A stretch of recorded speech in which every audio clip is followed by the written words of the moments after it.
On today's episode of the Command Center podcast, we talk roster construction strategies, and we talk our players who made it and all the positions we were talking about. And then, Fred, we're talking guerrilla warfare. That's right. It all starts right now. Welcome to the Command Center podcast, People's Choice Podcast Award nominee. I'm Logan Paulson here with Fred Smoot and Santana Moss. And guys, it's so fun to say People's Podcast Award nominee, right? Yeah, most definitely. It's awesome that we're up for that. And make sure if you guys get that email that we're all looking for, those quarter you guys are going to get that email, make sure you vote for us again. Return that email. Give us a shot to shock the world here. That'd be awesome. Yeah, most definitely. Appreciate it. But in addition to this show, we got a full, we're kind of getting back into our regular season content deal here, right? So on Monday, we got the booth review with Bram, and I was instructed specifically not to say London Fletcher, but say Big Fletch. Big Fletch. Which is apparently his alter ego. Fat Fletch. Call my man fat like that? He gonna get you, boy. Yeah, he's 3 months pregnant. Oh. So that's awesome because that's our dude, last time I was with you, did I tell you this story? Last time we were hanging out, you were talking all this mess to Fletch, and he comes to me and like all serious and goes, "Let's jump him." And I was like, and y'all too. I was like, y'all tagging me. I was like, trying to jump me. And you know how he gets that look in his eye like he was still playing? You know? And I was like, are you being serious right now? You didn't know if he was serious. Let's go get him, though. I'm telling you. But yeah, that's our game day radio broadcast crew. And so they have an awesome insight. From the booth. That's why we're doing it that way. Great name. Did you figure out that name, Jason? Yeah, Jason. Great job by you. Round of applause. Great name. Known it was Jason. Yeah. So obviously, make sure you check that show out. That's a podcast wherever you get your podcasts. Or it's in the Command Center. Is it in our YouTube feed? Where is it? Yes. It'll be on our channel, and then also they have their own. Okay, it'll be on our channel, but also on their own podcast thing. So yeah, make sure you check that out. Then we got Tuesday. We got Get Loud with the best podcast of all time. Me and Michael Jenkins, and we talking everything. We don't let nothing go by. How are you going to say that's the best podcast when we're nominated? I found a city with a name that nobody knew existed. Dude, we have nerd. We're like we bounce off culture. We talk sports. What's the name of the city? You just said it. Shitterton. Who found it? Did you find that or Anna, the producer of your show? No, I found that because, I got these things that I follow that it's just all facts. Just things all like weird nonsense. facts. Just facts that nobody. And I was like, well, what do they call themselves? Because I'm from Jackson. We call ourselves Jacktonians, and they call themselves Shittonians. That's so they all with the yeah, basically. Yes. And then we watched a video about it, about how like it was based on a latrine and all this and stuff. It was so named. it's real. Like, cause like I initially thought, for those of you watching at home, that it was a kind of a mispronunciation. You thought I did because it was a European word. Well, also you mispronounce words a lot all of the stuff. time. Yeah. So I thought maybe that's what's going on here. And then there's this like professor of London cities, of neurology, and he's got this British accent. He's like Shitterton, you know, and you're like, oh, okay, that's how they say. And it. they keep stealing the sign. That's the whole thing. That's how I found it. Oh, really? No, that's how I found it because anytime they put the sign up, somebody steals it. So then they said, you know what? They made a big old rock and carved the name in the rock because nobody can pick up a 2-ton rock. Is that really? Yeah, so they be on one. Can you imagine being in like the budget meeting for that? Being like, hey, people keep stealing the sign. And someone's like, let's just make it really heavy. No, They're imagine. probably trying to do them a favor because no one wants to ride and see that sign like, welcome to Shitterton. No, I want to take, like, if I had a wife, I'd be like, let's go vacationing. Where are we going? Shitterton. So that rock is a literal ton? Yes, it is. It is. Man, we're like 5 years old. Yeah, It's we are. ridiculous. All You right. find these things, you love them. Yeah, so and that's on the Get Loud podcast with Fred Smoot and Michael Jenkins. They do a great job, obviously, and like you said, this is more the conversation you'll have on that show. Yeah. And then we got Thursday, the Players Club with London, not Big Fletch. Player. Sean Springs is doing this with you now, and then obviously our favorite is Santana Moss. Yeah, we got Bluefoot. We added Bluefoot. He cried to be a part of it. Did he? Man. So we because you guys are Emmy nominated. We had to let him in. Exactly, by ourselves. I know, so you don't need any Sean Springs. Y'all gonna add a guy. Y'all already got a dream team. Well, is he gonna mess the mojo up? Like, let's talk about that real quick. Like, are you worried about him messing the mojo up? I don't think so. I think Bluefoot is. I did a couple of shows with him before he came over to this side, and he's well spoken. Okay. So he's one of those guys. He's probably going to add enough to what we already have to make us that much more better. His back is big, and so this week, man, you got to leave him alone. That's my boy. I love Bluefoot. I named him Bluefoot. He is getting like wide backed. Listen, he doesn't look like a cornerback. I'm sorry. He looks like when we have a reunion and everybody look around, they be like, "That's Blue." Yeah, that's the guy used to be named Blue. And so this week, John Allen's on there, so that's kind of cool, and it's kind of like this late night talk show vibe, which will be fun and laid back. Yeah, because so make sure you guys check that out. Get to know the players. And then Friday. We have, again, these are all of our in-season shows. They're coming back. We got Brian Colbert Jr.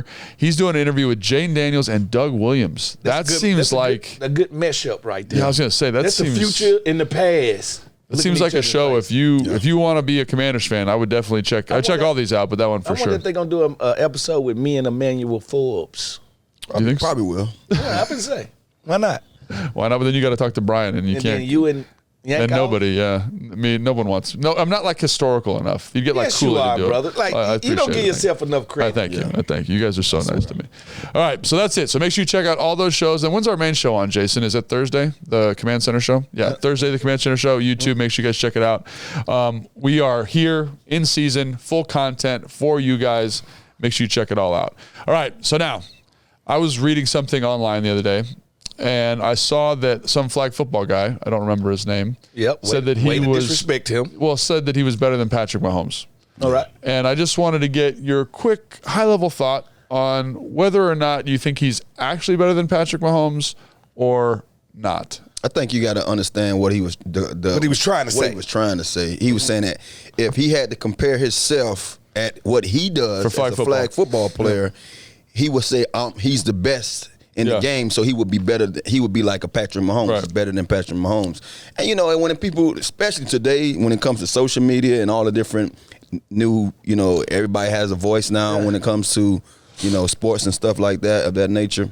They took it and it ran with it. It ran. So I get it, but it was too much of the Patrick Mahomes talk than just him saying, "Hey man, I'm the best in the game. I'm best at flag football. No one can do what I do." And I have to be honest, when you watch that sport, it's different from what we do. I played it a couple of times, totally different ball game. So that's why guys like himself have that kind of mantra about what they do, because they know, look, you guys play tackle football, but over here, I'm king of the hill. You know what I mean? So, hey. It reminds us That's of a great take, Tanner, by the way. Great take. That reminds us of the game we play every year with Congress. Yeah. We play the flag football. And them police officers talk smack, right? And then the Capitol Police abuses us, all right? Because they put me in town. We haven't won a game yet. We ain't beat them yet. And we ain't beat them yet because they run and play, and they doing it. Yeah, because they do this week in and week out. I got a guy, the congressman from Maine, as our quarterback. He's 70 years old. He dropping back, throwing picks. So I understand what the guy's trying to say. He's saying, you know what? Pro football is your lane. Yeah. But this is mine. Yeah. And this ain't pro football. Mm-hmm. And in this, because I had to talk about it on Get Loud. Mm-hmm. And at first I snapped, like, come on, man, don't do that. Don't disrespect. Yeah. But then I thought about it.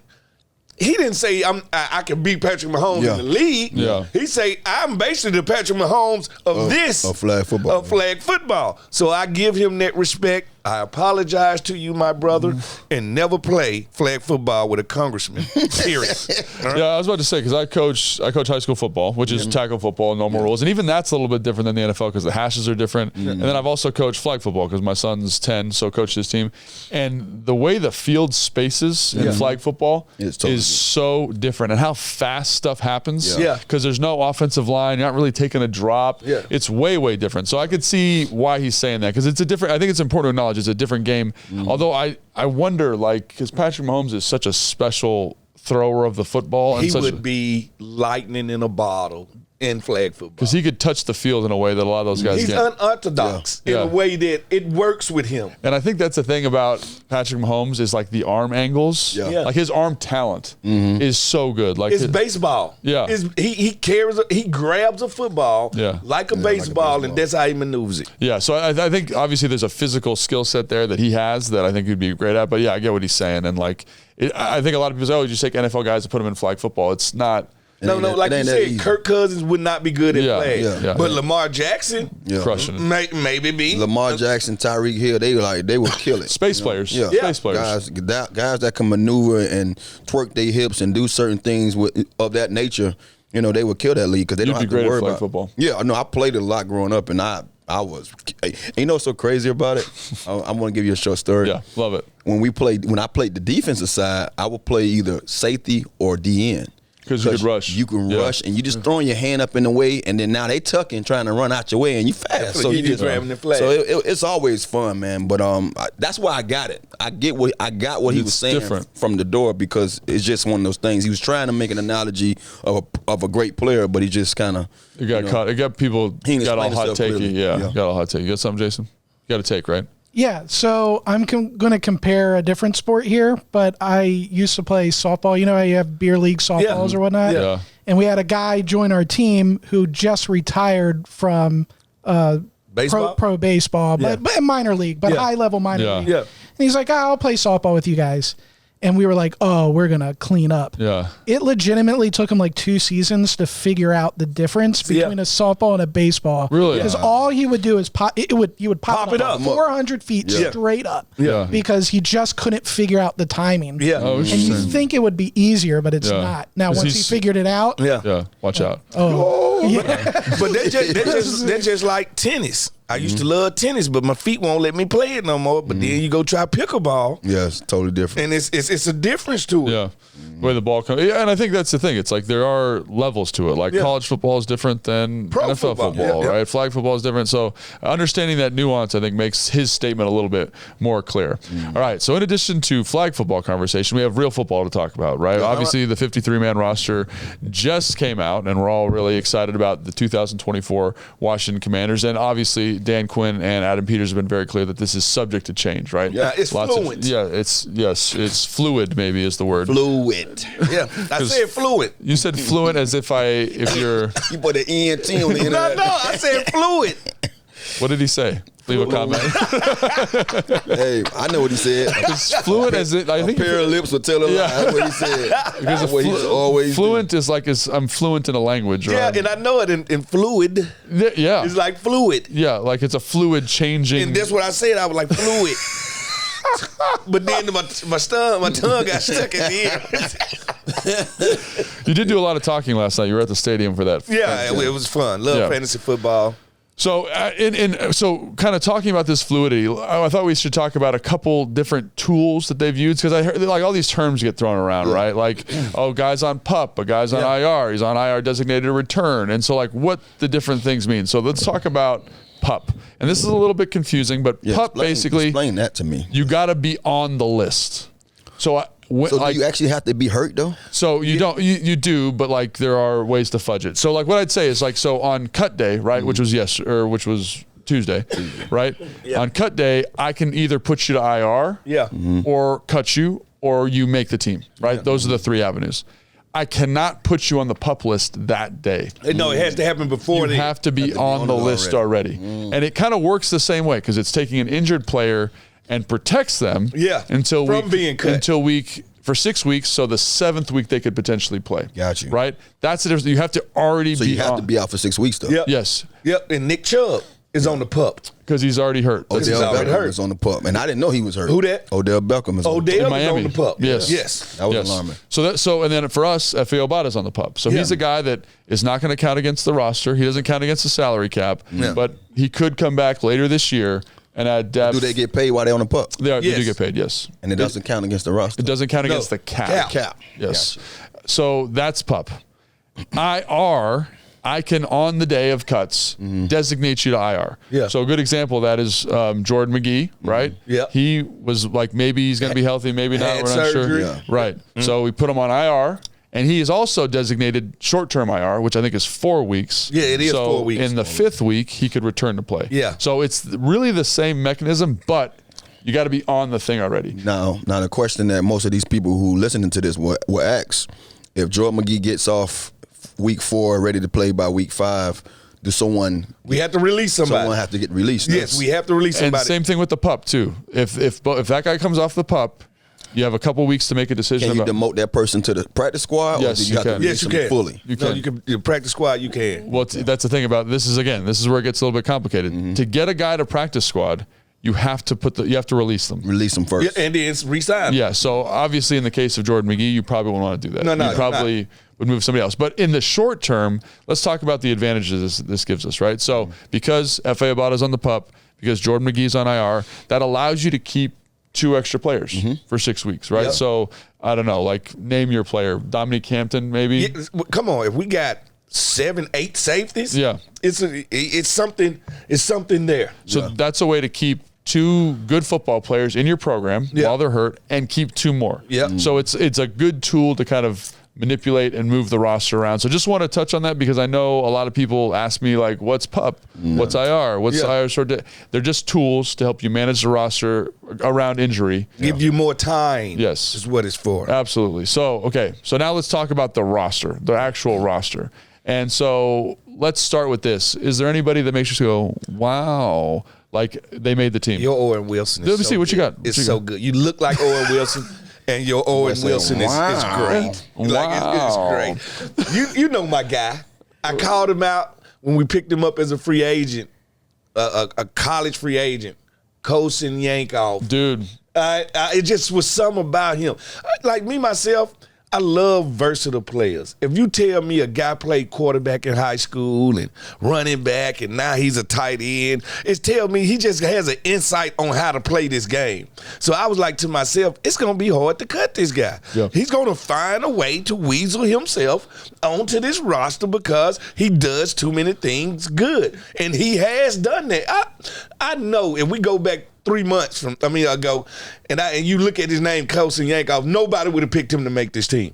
Nobody but me. All right, the GM from the stars. All right, nobody but me. I think, Tan, I would have to go back and check the tape, but I think you and I and Fred, we were all very high on Kosin Yankoff because he was a good athlete who could play special teams. Yeah. And so we all thought he had a shot to make the team. So Fred's taking credit for all of our takes, Thank you. which is tough. Fred does that. Yeah, he does that. But again, like Kosin Yankoff, everyone says, oh, I didn't really see him. He made a couple catches.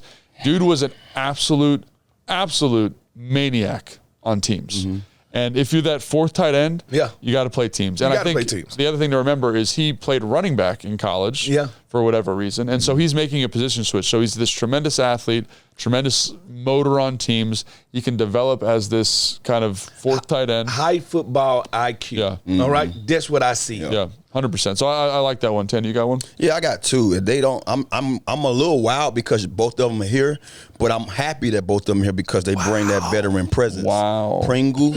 Yes. And Crowder. Yes. Just knowing that I knew Crowder had a chance of making it, but I knew it was tight too. I'm like, bro, this is a tough room. Yeah. And people might look at me like, crazy, you crazy because there's no receivers there. But I'm like, no, they had enough young talent that a guy like Crowder can get lost in the shuffle.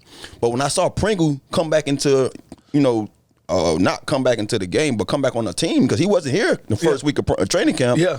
I'm like, well, I like that guy last year. Yeah. But why now? What's here that give you the notion that he might have a chance to even make this squad with all these receivers?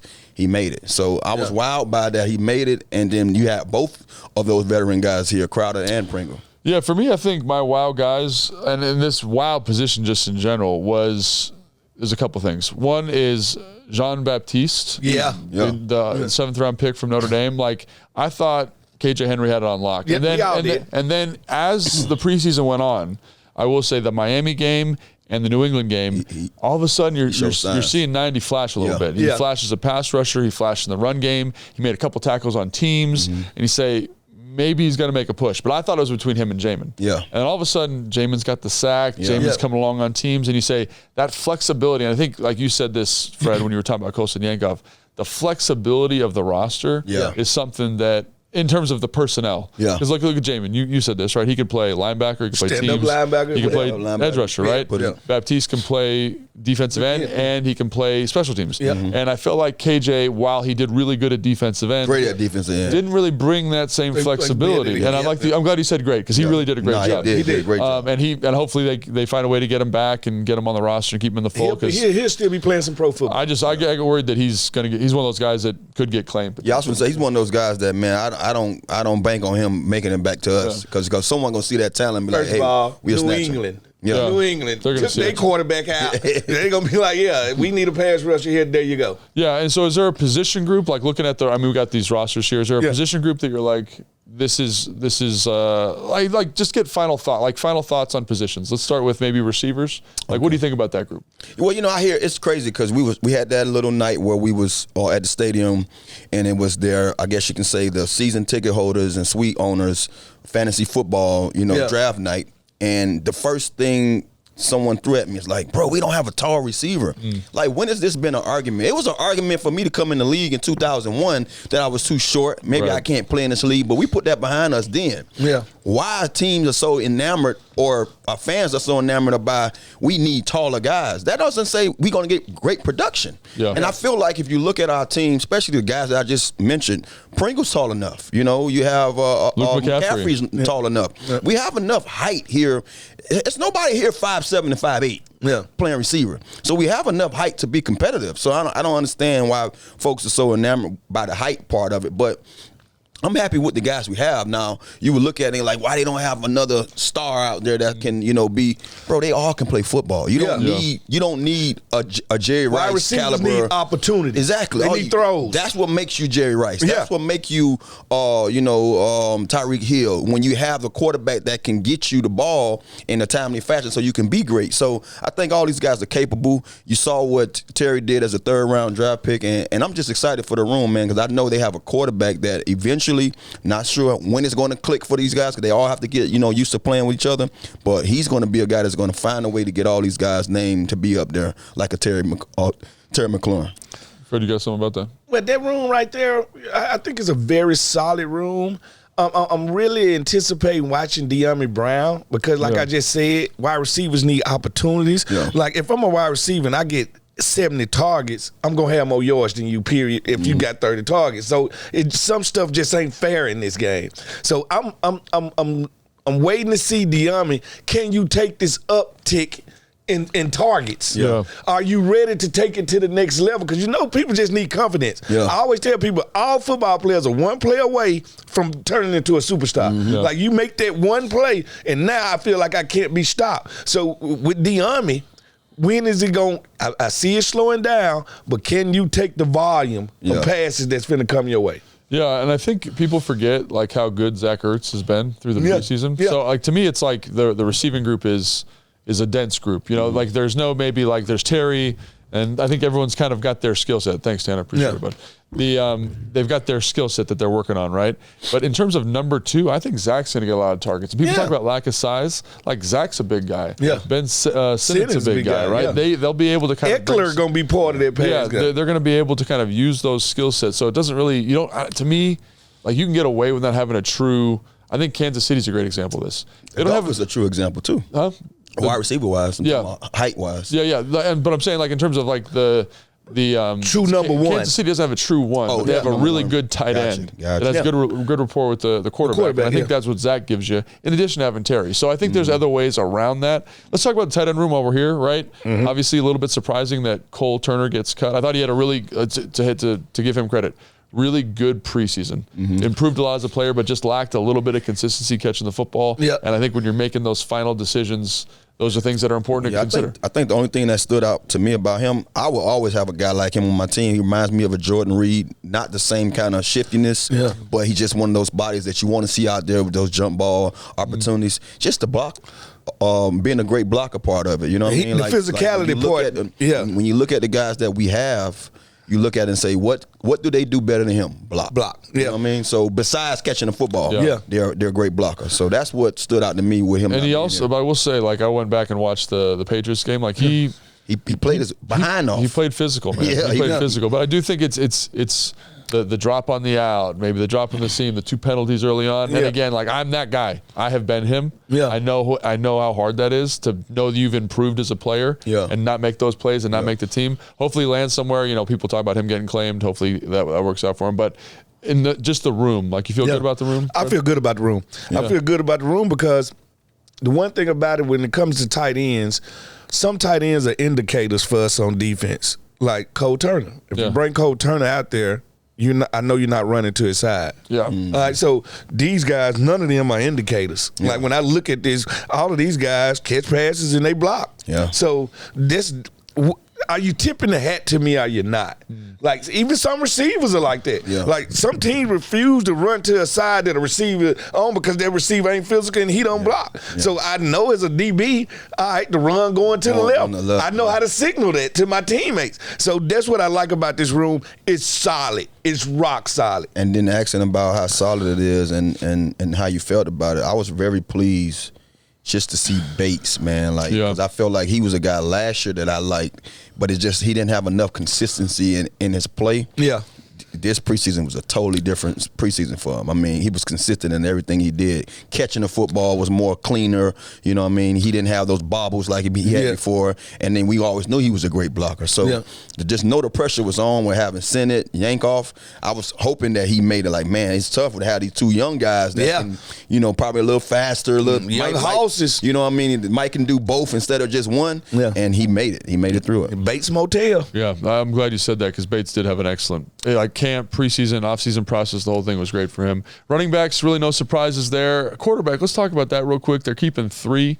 Jeff Driscoll makes it. Again, I think he had a pretty solid preseason. You see some of his limitations. I think that's probably more because Mariota's got the groin, just in case early on. You know what I'm saying? Yeah. Just in case. Veteran, got to have a veteran right there. Yeah. And Jeff Driscoll has seen enough football that he could step in and get the job. And, you know, and like we talk about guys that are on the PUP list. We talked about that earlier, PUP and IR. Like Jeff's a guy that I think at some point could be, you know, as Mariota gets healthier, he could be demoted to practice squad, and he's still around, but and then let's talk about this because offensively I think it's pretty straightforward. O-line, you have anything to say about the O-line, Fred? The O-line, I don't think anybody really shocked me from this O-line because I think what the O-line is going to, they want versatility. They want guys to be able to fill in for a guy and not miss a beat.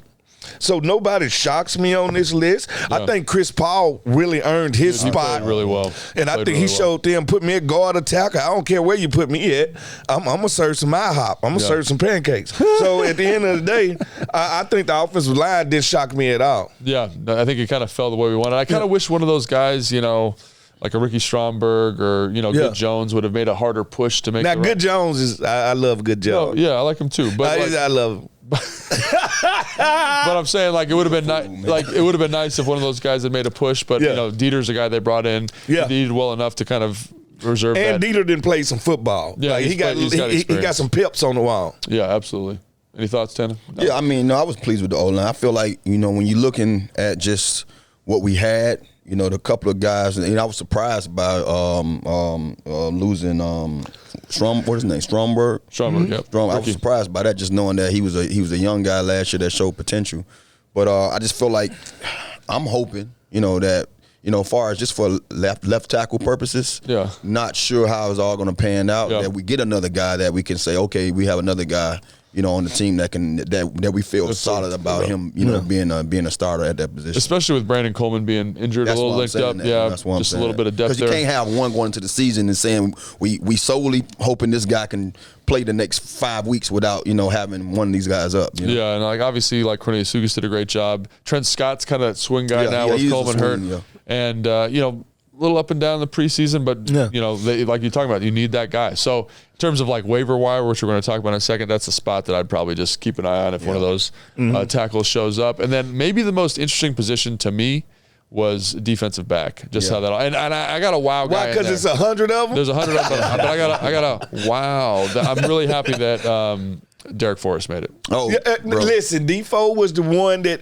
I think all of us was like, is he on the bubble? Like, man, like what's going on here? Especially watching him play through the preseason, I was like, man, he's playing too late. Yeah. He's getting in too late, and I mean, he still brought that. You know, he brought what he brings. You know, all the time he was hitting out there, and he was flying around.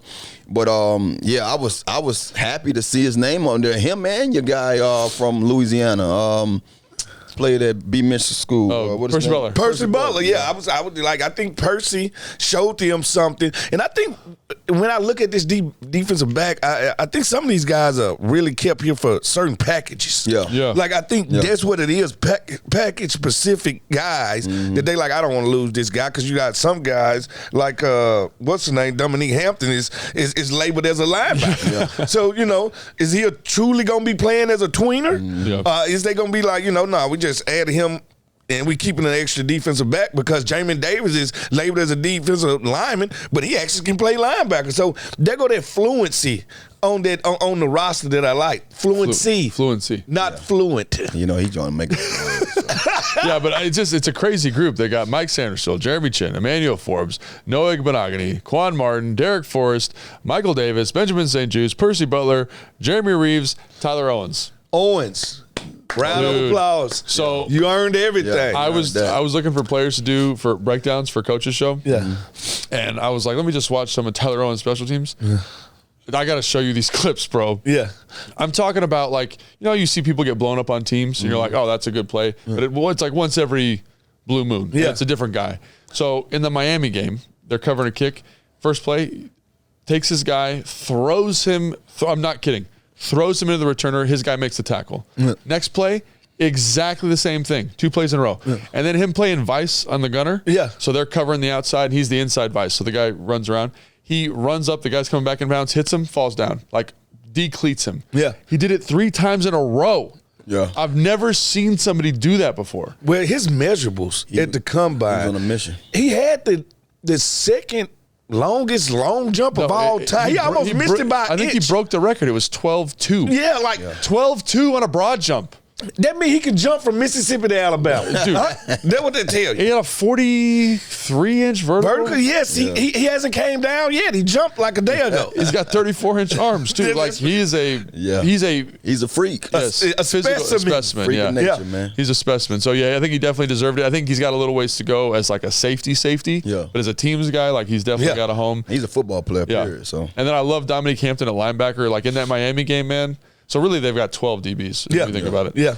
He just talk about urgency, urgency to the football. I'm so happy that he's around in the program because you liked him from draft day. I liked him from draft day but you didn't know where he was going to fit. You know how he was going to go, and then to see him playing linebacker and running to the football, being physical, not looking out of place at linebacker. Yeah. I thought was really cool, and just to have all these young, talented, hungry guys. I hate to say this.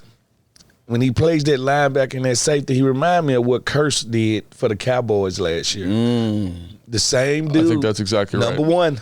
Yeah, I think that's exactly right. So I think that's to me, that's the most interesting group. Really happy that Forrest made it. Defensive line, we talked about it. I talked about it a little bit with Jean-Baptiste and Jamin Davis. How about those guys making it? Yeah. How about that? No, I was scratching my head about when I saw that Jamin got the nod over a true D lineman. Yeah. But when I heard Coach speak the other day, you understood. He brought it back to what we just talked about. Having a guy that's flexible, he can play multiple positions, and and then you look at how they did things last year in Dallas. Bringing certain guys in, moving guys around. That's what you want, and we were saying it from the get go. Now, don't get me wrong. So we was only surprised because Jamin changed his position, so we didn't know how well he would be an edge rusher. But when it comes to a football player, a guy that's athletic, Jamin fits the mold. He can fly around the field. So I'm happy, to say the least, that he's a guy that found his way on this team, knowing that it's hard, man, when you get new coaching staff in here and they're still talking about what you haven't done the years before at the position that they drafted you at. So I'm pleased more to say the least, because I know I want to see him out there, and I'm glad they found a spot for him. I thought it was going to come down to this wrestling match between Ridgeway and Fedarian Mathis. I'm glad you brought that up, actually. So I was like, all right, it's either or. Fred, that's great producing, because I forgot to mention that. So let's hear that. Yeah, well, I'm smarter than you. The thing about it is, I was shocked because I was like, you know what? They gonna pick one. Yeah. All right, and we know Mathis. He's been injured most of the time, and Ridgeway just every time he gets in the game, he makes plays. Great preseason, bro. Yeah, he just makes plays. Third game, man. Every time he's on the field, man. It was crazy watching him play. Like that third preseason game, that was the starting center for the New England Patriots. He's in the backfield every time. Yeah. And that guy looked like he didn't want to play football. No, he tossed him around. And then Big Phil against Miami looked like a second-round pick. Yeah. Like he looked good. That's what. But I think is with this new coaching staff, everybody just look. You know how you look over your shoulder, like that fire underneath their behind. Yeah, You know they got to light that match underneath you so you can wake up. Everybody got that match up on them. So y'all want me to play football? Okay, I will. That's a great point. I'm glad you brought that up. And again, I think they keep both probably because Jerzon is still. I was really surprised, not on IR and not on the PUP list. So like I was shocked. Yeah, so that's telling me he must be getting there. He must be ready to go. So that's the one that I thought. So maybe they're going to kind of see how he comes along, keep those other guys, keep that rotation. And like we said, all those guys had a really good preseason. But this roster is extremely flexible still, right? And so let's talk about some mechanisms that would allow this roster to change. So this is, again, we're kind of going to put our nerdy glasses back on, going to talk some technical roster construction for a second. So basically, when you cut a player, if you have 4 years of service released, you are a free agent. Go out, sign anywhere you want. Any team can sign you tomorrow, today. Which is a good thing for some 10 people. minutes, right? However, if you are not a vested player, you don't have 4 years of experience, you go on something called waivers. You are waived. You're waived. And waivers, you're subjugated to a list, a claims list that follows the order of the draft. Right? Yep. So the first pick last year was Chicago. But it was Carolina's pick. By way of Carolina. Yes. By way of Carolina's pick. By way of Carolina. Because they lost every game. They deserved everything they got. So basically, if Carolina puts in a waiver claim on a player, let's say young Fred Smoot is available, right? Yes. And Carolina puts in a claim and Baltimore puts in a claim. Carolina gets Carolina gets so what the mechanism is designed to do is allow you to get better football players. A lot of stinky teams to catch up with the young talent to the better team. So what I would just say is there a position where you're like, we got to be looking at waivers a little bit? I want to kind of upgrade. Or if there's a young talented guy. I think every position. I think we're at that point. Best man available. Best man available. If some wily vet gets cut because of some contract dispute, you can't do it. That was a very nice ringtone. It's a melody right there. It's a melody that tells me to get up and start a new day. You know what I'm saying? But if some veteran get cut, I want him. Like I want his presence. So that's an important distinction because if they're not vested, so these would be a young player. Young player. So like I can't even think of an offensive lineman that's young, but like just like we just did. With the Jahan thing, we traded Jahan, but if we would have released Jahan, then he goes to waivers. And then we get the claims. And the Panthers would have picked him up. They would have picked him up. 100%. And so for me, if I'm looking at a position, I'm saying Tana brought this up. Is there an offensive lineman, young dude that maybe Adam Peters liked from a couple years ago that hits waivers that we can get on this team? Like offensive lineman, tackle, guard, somebody like that. I would have that circled in a big red pen just because, and it's not that I don't like the guys here. I just don't think there's a lot of depth. And I think wide receiver is another one of those. Like if one of these guys hits the market that you like, you're like, okay, he got some upside to him. Did John Minchie get cut? Or no, John Minchie ain't gonna get cut because everybody's trying to trade for John Minchie as we speak because their room is so deep. Sorry, that's an inside joke. Fred's been talking about John Minchie like I want him. So receivers good, O-line. Anywhere else, Tana, that you seeing? Those are two that stood out to me. Edge rush. You might say if the right edge. I think that's the thing though is like with a team like this. I think we have some really good pieces, but it's a young team. It's early in a rebuild. You're always looking for depth. And if one of those guys comes along and it allows you to get some depth, I think you jump on it with two hands. The other one I would just say, looking for just explosive players. I think that's one of the things like they talked about with Kaz Allen. Like, can we get more explosive? And if there's an explosive receiver, running back, or a kick returner, like for example, the guy from Tony got cut yesterday. Tony Kadarius Tony. Kadarius Tony. Like I don't know personality wise, but it's a good example. But I'm just talking about explosive. The running back for Minnesota, who's a kick returner there, who ran a 4.21 or 4.24 at the combine a couple years ago from Minnesota. He got cut. that, like I would maybe just kick the tires on that. I think that's a really good tool for this team, right? Fred kind of alluded to trade. We can still trade some of these guys too if something happens, but the waiver wire stuff, and that doesn't get processed till we're recording this on Wednesday. That doesn't get processed till 12 o'clock today. So we'll have a little bit of time on that to kind of get those finalized roster things. But I do think this is not done. It's fluid. They're going to maybe move some pieces around. It ain't never done. We see guys working out here daily. It's never done. Does that stress you out? That stresses me out. Did that stress you out when you were here? Bro, I had blind. Hey, first of all, this dude didn't watch nothing. Yeah. All right, this dude just used to go do his business and go home. It's funny that y'all asked me that question because my honest opinion, bro, like when you don't care or worry about no one else, you have more time to worry about self and make sure you're right. So I was always just making sure that, Tanner, as long as you dot all your I's and cross your T's, you shouldn't have to worry about nobody coming behind you. You know what I can see Logan waking up every morning watching whoever's on the field, who they working out today. Dude, it was always rough. Like I'd have like a, like not a great game, but not a bad game, just kind of a middle of the road game. And they'd be working out tight ends on Tuesday. I'd be like, God, no. Logan, you got to understand. Think about it. And this happens in our league. Yeah. I came in here in 2005. I was I was the second receiver in the league that year with yards, second team All Pro, and they brought in 2 receivers and paid them the same money I got next year, and they never had 1,000 yards yet. Yeah, and that was my second 1,000-yard season. Yep. So if you ever sit and dwell on that type of stuff, Randall done. You feel what I'm saying? And it was crazy. You know how it was brought up to me? Yeah. A coach said something to me 2 years later. He said, Tanner, you never broke a sweat when we brought them other 2 guys in. I say, why?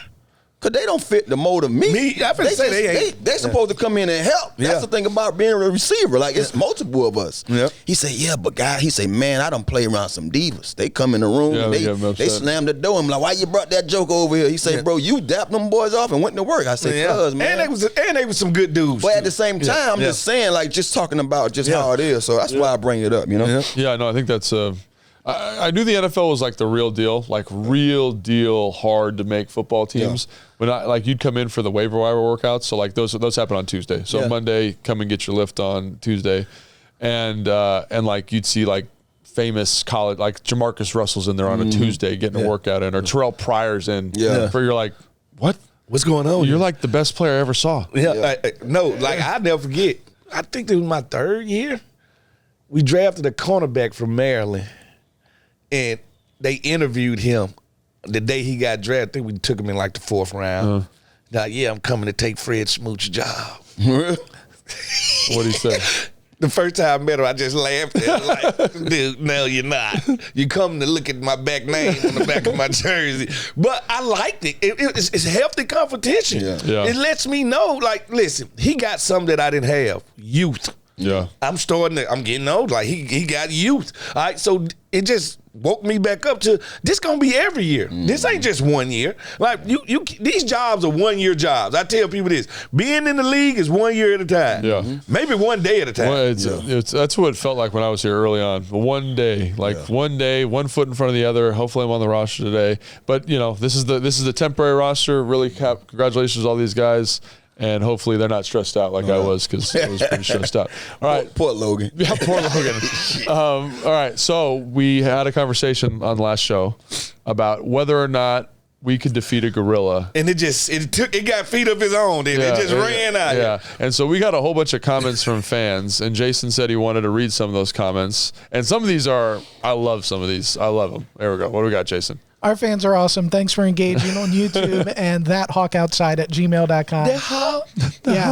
But they were really into this conversation. So here are some good ones from Curtis O. Winfrey 4375. All right. Curtis O. Winfrey. All right. Here's what he needs. He says, give me Trent. I assume Trent Williams. Yep. Larry Allen. Great selection. Jonathan Ogden. Love it. John Henderson. Yep. Tyron Smith. Haloti Ngata. Dude. And we good. Dude. I think they'll make it out of there. That might make it out of there. Because Trent a damn gorilla himself. The silverback himself now. And like Larry Allen, man. Yeah. First of all, Larry Allen, the strongest man in the NFL. I'll never forget this. Might be strongest man in the Bruce world. Smith, my rookie year. You know how he talk Schmo. I like, what up, Bruce? This how he talk. He like, watch these D linemen. Don't play this week. I like, what you mean? They got the Larry Allen flu. They ain't go play. They scared of him. I'm like, what you mean scared of him? That's wild. He's dude. an offensive lineman that plays like he on defense. And I watched that film and I was like, he's demolishing. He's attacking people. Like, I had never seen an offensive line attack people the way Larry Allen did. Then I ran an interception for 60 yards and he ran me down the time. Dude, that's watching his highlights, him blocking How is fast he was to be that big. how fast and how wide he was and how strong his hands were. Yeah. If he got his hands on you to death, do you party? Yeah. So I'd like to think Larry Allen could hold an arm down. You know what I'm saying? Like Larry Allen, Jonathan Ogden, probably did that by wrestle that himself. sucker down. And then Trent got him in the headlock like Dude, that. I saw the craziest thing about Jonathan Ogden, speaking of just baller moves. So, like, he was so good at left tackle. Yeah. He would pass block with one hand and point open receivers. Yeah. Could you imagine being that good? Like, he would just be like, oh, I got you. And he'd be like, Oh, Trent did for throwing him out. Trent, what's the name open? like, how embarrassed are you? If you're the defensive Yeah, that's end, what I are you was just saying. like, man, I'm The terrible? question is he turning his head? By the way, what's the name is open? Like, yeah, I played against J.O. Yeah, it was like that. Dude, like watching him, like, because we had a coach when I was in Atlanta who was there in Baltimore with him, so we'd watch Baltimore tape. Yeah. He's like, watch Jonathan Ogden here. And it looked like sometimes, like, it looks like it's easy. Like, it looked like He wasn't trying. J.O. most of the was asleep. time. Yeah.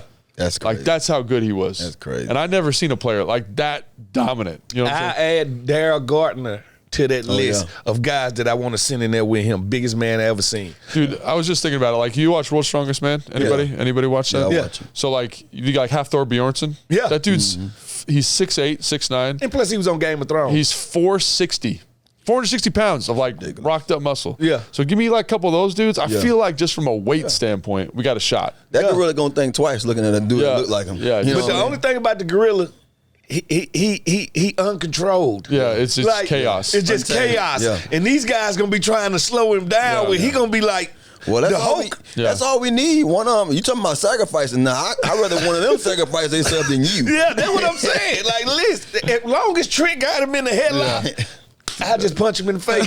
Could you imagine? All these big dudes are holding him in front. It's like, come on, man, let's go. Let me get in there. Won't feel nothing. Yeah. Bee stings. All right. At user RQAEW8KF1M. Is that a bot? Guys, Gotta be. Yeah, I'm gonna say, is he Elon Musk's third child? he says, or she, it would take 17 people. 16 would be violently silenced, and 1 would quickly write 17 eulogies. So it's just like, I So think he's saying we don't got No a chance. chance. no chance. Like, he's saying no chance. He probably like talking about him taking like 16 of his people from the office he works at. Yeah. But you get 16 like dogs, you know what I'm saying? That's what First I'm of all, I think, to tell you the truth, with the guys we just named, I think if you get the right 6 or 7 guys, Yeah. they gonna do something. They can handle this thing, man. So I posed this question to my brother-in-law, who's a Green Beret. Yeah. And so he and his buddies were all drinking a little bit, and they were like, and they'd start thinking and mulling it over, you know. And these guys are like motivated, tactical. don't know how to say no. Don't know how to say no. And they were like, we could do it with 6 people. But if you think about it, 6 of the right people Yeah. that Can do it. are willing to go in on You it. got to be trained. To do Yeah, that, yeah. You know? Willing to go in on it. That means you got 1 per limb. All right. You got 1 man per limb. They had some of the. So I asked this question to everybody. Yeah. They had some of the crazy. I had to modify the question because their answers were so good. Because they were coming up with tactical They things. were like, are they in this room right here? And I'm like, yeah. He's like, well, I just short circuit that electrical outlet and electrocute them to death. And I was like, okay, you can't use the outlet. And like, then I'd peel through the ceiling and pull out the piping. And I was like, nope. You know what I'm saying? I was like, whoa, dude, these guys are just like Hey, different the level. one thing we got over them is the art of using tools. Yeah. And so I love how like those dudes, like you asked that to anybody, they're like, no, can't do it. They were like, oh, in this room? It's like, oh, I'll break that chair apart. No, that chair's not here. Give me that number 2 pencil. Yeah, you're like, Stab him in the eye. oh God, you guys are animals. And then their thing was like, oh, we could blind them. And I never heard that because everyone's like, you choke them out. They're like, oh, we'll blind them. No, that's the first thing I'm gonna try to do: blind him and choke him Yeah, out. and I was like, those dudes. And after that conversation with those guys, I was like, damn. Yeah. They might can take him out. All right. C. Michael Hinson, 7806. Sorry, I want to get that right. He had a unique tactic here. All right. It wouldn't work for everyone. He says that off the bat. But he would have just sung softly to the gorilla. music supposed to soothe them? What's that song? Killing me softly. And then just slowly rock him to sleep. With his soul. I don't know. You gonna sing What's and that get song slapped you- to the ground. That's right. It better be good, man, because he's gonna kill you if it's not good. Listen, man. You can pray. You Yeah. can do it. He don't understand that. All right? All he understands is, here go a human. I'm not used to him. You smell funny. Yeah. I'm about to demolish you. My Anna just scared me so bad. I thought she was a ghost for a second. Holy cow! I was like, oh my god. You thought it was a gorilla chasing us in here? But like, I saw this thing. My Instagram feed's been getting crushed with gorilla stuff now because of this. And there was one where there's those people that go on the safaris and they're in like the population with the gorilla. Yeah. And this dude was standing up, and the gorilla like walked up next to him and just stopped walking, and like didn't turn his head, but you could just tell it was like a Debo thing because he thought he was challenging him. And they're like, lay down, and the guy just laid down immediately, and then the gorilla just kept walking. I was like, that is so scary. You talk about a gorilla, but have y'all just really walked up on an ostrich? They are huge. No, they're huge. They're huge. They're huge. They will kill you. I seen a couple of them chase a safari van or truck, whatever Man, you listen call to me. it. They are huge. Did you hear about the Johnny Cash thing? Did I ever tell you the story? That Johnny Cash got- he got gutted by an ostrich. Who? Johnny Cash, the singer, had a big farm. Yeah. Or it was an emu or something. It was a big bird with a. So he was like on his farm. Yeah. And he was like, get out of here. And the ostrich took it. They have a big claw. They front talon. claw, and cut him. Yeah. Cut him all the way down. He had to go to the hospital for a Why long time. y'all think they always put the ostrich with the elephants? I don't know. I didn't even know. And y'all didn't know that? I didn't know that. In the zoo, they always together. I ain't never seen no damn ostrich and no elephant. Yeah, you have. They always together. Yeah. And they are mammoth birds. They are huge. They're big man. birds. And do you know how fast they are? Now, They're very tell them fast, but that ostrich will run him down. Yeah, I ain't trying to outrun one either. It's true, right? I told you. Yeah. It's scary. It's so funny how we fact check each other. It's good, though. We hang around each other all the time, but we don't believe nothing each other got to say. That's we a hang- shame. we I don't bring it up unless I think it's true. All right. So. All right, last one here. This was from our email, ThatHawkOutside@gmail.com. Okay. Raphael Clemencia says. Great All right. pronunciation. Yeah. It's a good name. Yeah. All right, Santana, you were on point when you said just talk gorilla.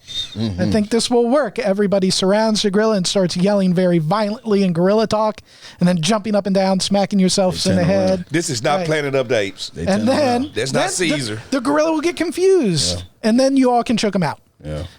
and then yell for help. I love how I was just talking, but I love how America has came together to figure out how to defeat this gorilla. Yeah, it's but tough. the only thing that look, I was just talking. Yeah, I was blowing smoke. Trust me, I would rather stand still and not look at it than to do all of that, because now all you're doing is starting him up, doing all that.